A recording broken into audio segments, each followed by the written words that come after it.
Hello, hi, good evening, everyone. Thank you for tuning into Victory in the Vision tonight.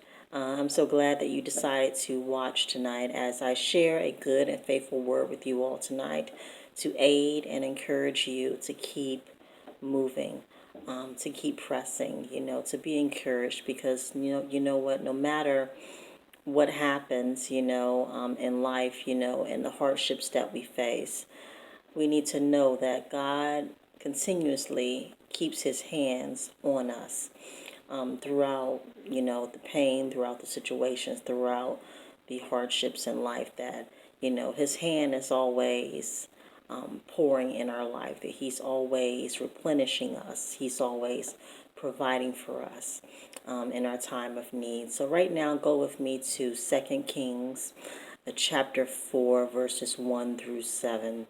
That's Second Kings chapter 4, verses 1 through 7.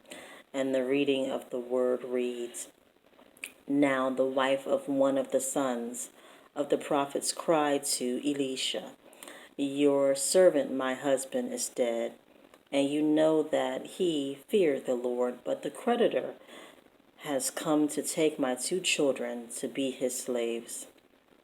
And Elisha said to her, What shall I do for you? Tell me, what do you have in the house?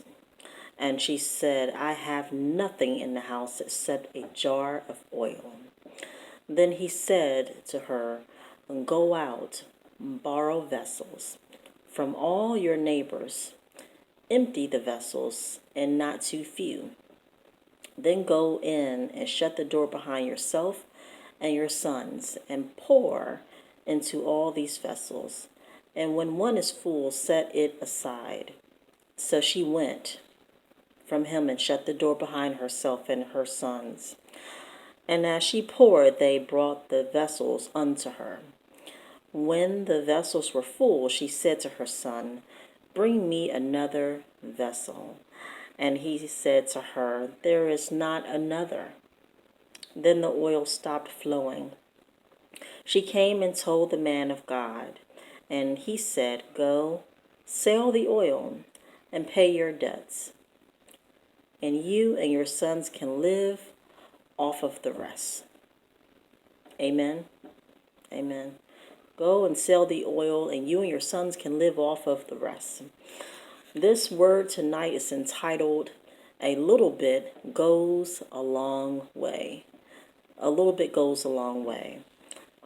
This word, can touch home to so many of us that are faced with sudden hardships, and those things are inevitable. They happen and we have no control over when or why it will occur. But God is always on our side to lift us up and give us what we need and give us the resources and gives us the drive to keep going. And he provides for us even in our weakest hour. Even when we doubt ourselves or we doubt our outcome, that he's already working on it. But the main idea is that we need to trust in him. If we look at the first verse, we know that she is desperate. Okay, she's a desperate widow and she has two children. Okay, a lot of women can relate to that. You may, be in a desperate situation. You may have one child, you may have many, and you're doing it now by yourself. But no matter what the situation or how that occurred, know that you are not alone. Know that you're not alone. Number 2, in the second verse, she is poor. There is nothing in the house except the oil. How many of you have had this situation that you've been in your home and you've realized that you have absolutely nothing and you're trying to think, well, what am I going to do next, Lord? What am I going to do next, Lord? I've had those times in my life, even though, I've made it through, even though you can even be well employed, and still have those same problems. It's not just for the very poor, but for those of us that are in the middle class section. We have those same problems right now. What are we going to do? I have nothing. I have nothing. And many of you can relate to that. In verse 3 and 4, it highlights that obviously she had to change. She had to go from her desperate situation, and she had to trust and put her faith in God to activate the flow.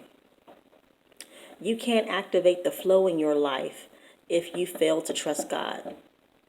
You know that there are resources and there are things, that He wants to give you, but you refuse to activate the flow. And you have to, be able to tap into that and say, Lord, help me. Lord, I'm right here.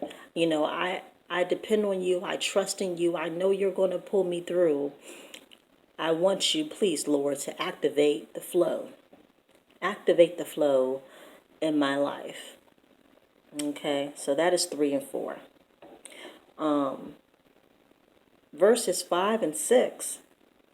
This actually shows us the transition of her distress, from her being distressed, to her destiny. From her distress to her destiny. How many of you have been distressed? A lot of you have been distressed. Distressed, anguished, have just been through it, all the way through it. You don't know, your top from your bottom. You've just been through it all, and you've been completely distressed. But in this portion, she was transformed, transfigured from distress to her destiny. She kept pouring. She kept pouring even though she thought she was going to run out. She kept pouring even though she thought she didn't have enough. She kept pouring and believing that God was going to produce everything that she needed, that the flow kept going because she remained faithful. She kept pouring and He kept providing. She kept pouring and He kept providing. In section or verse number 7, it concludes, with her being able to pay her debt, that she owed, now having to be a supporter of her family on her own. She was able to support her family via faith.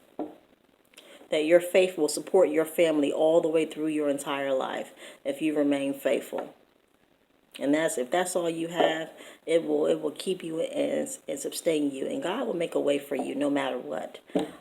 So she was able to, her faith actually paid her debt in full. If you think about it, her faith paid her debt. So the overflow that she had left over, and she had overflow because she didn't have any more jars left. But she had overflow also because, not just because of the jars, but because she was faithful. That God was going to continue to keep pouring into her life. And, and that overflow was going to maintain her and her family for a lifetime. So know that no matter what is going on right now, know that God is going to give you the overflow. Know that He's about to give you the overflow, in everything that you do. He's going to give you the overflow. He's going to give you the overflow on your job. He's going to give you the overflow in your marriage. He's going to give you the overflow with your children, Lord. He's going to give you the overflow. He's going to give you so much that you have, just an abundance, that you're just going to be blessing other people, constantly. That He's just going to give you everything that you need. So don't you keep worrying about anything else. Just believe, have faith, and keep pouring. Know that He's going to pull you right through. A little bit goes a long way. Good night, and I hope this word blessed you very well tonight, and may you share it with others. God bless you, and good night.